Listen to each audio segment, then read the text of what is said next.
ಹೊರಗಲಿದ್ದ ಬಂದ ರೂಮಿಗೆ ಬಂದ ಊಟ ಅಡಿಗೆ ಮಾಡ್ತನಪ್ಪ ಅಂದ ಅಡಿಗೆ ಮಾಡಿದ ಕಾಟಿಗೆ ಹಾಕಿದ ಊಟ ಮಾಡಿದನ್ ಬಾರಪ್ಪ ಅಂತ ಕರೆದ ನೀನು ಊಟ ಮಾಡಪ್ಪ ಹಿಂಗಡಿ ಮಾಡ್ತಾನ ಅಂತ ಹೇಳಿದ್ಮೇಲೆ ಆ ತಾಟಿಗೆ ಹಾಕಿನ ಬಾರಪ್ಪ ಆರ್ತೈತಿ ಊಟ ಮಾಡಿಬಿಡೋಣ ಬಾ ಅಂದ ಇಬ್ಬರು ಊಟ ಮಾಡಿದ್ರಿ ತಾನು ಊಟ ಮಾಡಿ ಹೋಗಿ ರೂಮ್ನಾಗ ಮಕ್ಕಣ ಅಂದ್ಬಿಡು ಮಕ್ಕಂಡ ಸುಮ್ಮನೆ ಯಾಕೆ ಕೇಳಿಸ್ಬೇಕಂತ ನಾವು ಮಗನ ಅಡಿಗೆ ಮಾಡಿ ನಿಮ್ಗೆ ಊಟ ತಾಯನೇ ಕೈ ಮುಟ್ಟಿ ಮಾಡಿ ಉಳಿಸಂತ ಯಾರ್ಯಾರಿದ್ರು ಮನ್ಯಾಗ ಇಬ್ಬರು ಐತಿ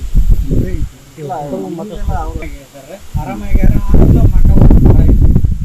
ಮಕ ಒಂದು ಥರ ಮಾಡ್ಕೊಳ್ಳೋಣಲ್ಲ ಯಾಕೆ ಇವತ್ತು ಸಾಪ್ದಾಗನ ನಾನು ಮನುಷ್ಯನಾಗನ ಅಂದ್ರಿ ಆತನ ಏನು ಕೇಳಿದ್ರೆ ನನಗೆ ಹೇಳ್ತಿದ್ದಿಲ್ಲ ತಾಯಿಗೆ ಹೇಳ್ತಿದ್ದೆ ತಾಯಿ ಇಲ್ಲ ಅಲ್ಲಿ ಇಲ್ಲಿ ಊರಿಗೆ ಬಂದಿದ್ದಲ್ಲಿ ಇದ ಸಮಸ್ಯೆ ನೋಡ್ರಿ. ಎಷ್ಟು ಗಂಟೆಗೆ ನೀವು ರೂಮ್ನಾಗ ಹೋದ್ರಿ ಆಮೇಲೆ ನೋಡ್ರಿ? ಆಮೇಲೆ ನಾವು 5 ಗಂಟೆಗೆ ಹೋದ್ವಿ ರೂಮ್ನಾಗ. ಊಟ ಮಾಡಿ ಊಟ 3:30 ಆಗಿತ್ತು. ಈ ಟಾರ್ಚರ್ ಬಗ್ಗೆ ಏನು ನಿಮ್ಮ ಮುಂದೆ ಹೇಳ್ಕೊಂಡಿದ್ದ? ಒಂದು ಮಾತು ನಾನು ತಗೋಕೆ ಹಾಕೇ ಇಲ್ಲ. ನಾನು ಕೇಳಿದೆ ಏನಪ್ಪ ಏನು ಯಾಕೆ ಒಂದು ಸ್ವಲ್ಪ ಸಪ್ತದಿ ಏನು ಅಂತ ಕೇಳಿದ್ರೆ ಏನು ಬಿಡಪ್ಪ ಏನಿಲ್ಲ ಅದನ್ನೇನು ಕೇಳಿ ಮೊಬೈಲ್ ಅಲ್ಲ ಅವತ್ತೊಂದಿನ ಡಲ್ ಇದ್ರ ಏನ್ ಅವ್ರು ಈ ಮುಂಚೆನೋ ಡಲ್ ಆಗಿದ್ರ? ಅವತ್ತೊಂದಿನೇ ಡಲ್ ಇದ್ರ? ಮುಂಚೆ ಏನ್ ಅದ್ರಕ್ಕಿಂತ ಮುಂಚೆ ಏನ್ ಡಲ್ ಇದ್ದಿಲ್ಲ ಅವರು? ಅವ್ರ ಆರೋಗ್ಯ ಹೆಂಗಿತ್ತು ಮೊದಲಿಂದ? ಚೆನ್ನಾಗಿದೆ ಆರೋಗ್ಯ ಸಮಸ್ಯೆ ಮೊದ್ಲಿದ್ದ ಚೆನ್ನಾಗಿದೆ. ಅವತ್ತ ಸ್ವಲ್ಪ ಮಕ ಸಣ್ಣ ಇತ್ತು. ಅಲ್ಲ ಯಾವ್ದಾರ ಹಾಸ್ಪಿಟ್ಲಿಗೆ ಏನಾರ ಟ್ರೀಟ್ಮೆಂಟ್ ಏನಾರ ಇತ್ತು? ಅದಕ್ಕಿಂತ 4 ದಿವಸದಿಂದ ಜ್ವರ ಬಂತು.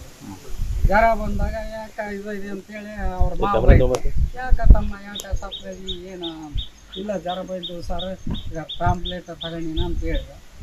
ಇಲ್ಲಿ ಬಾರಪ್ಪ ಆಸ್ಪತ್ರೆಗೆ ಹೋಗೋಣ ಅಂತೇಳಿ ಮಾವ ಅಳಿಯ ಏಡ್ಕಿ ಹೋಗಿ ಆಸ್ಪತ್ರೆಗೆ ತೋರಿಸ್ಕೊಂಡು ಬಂದು ಇದು ಮಾಡಿದ್ರೆ ಆರಾಮಾಗಿನ ಅಂತ ಅವರೇ ಮಾಡಿದ್ರು.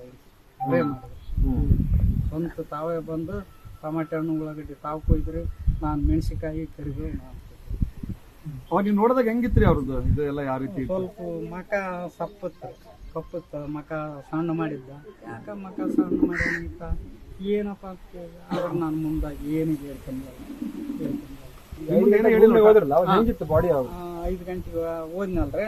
5 ಗಂಟೆಗೆ ಅದನ್ನು ಮಕ್ಕಳನ್ನ ಎಬ್ಸಬಾರ್ದ ಅಂಬದ್ರ ನನಗೆ. ಮಕ್ಕಳನ್ನ ಎಬ್ಸಬಾರ್ದು ಯಾಕೆ ನಿದ್ದೆ ಕೆಡ್ಸ್ಬೇಕು ಅನ್ನೋದ ನನಗೆ. ಆದ್ರೆ ಇಲ್ಲಿಂದ ತಾಯಿ ಫೋನ್ ಮಾಡಿಲ್ಲ.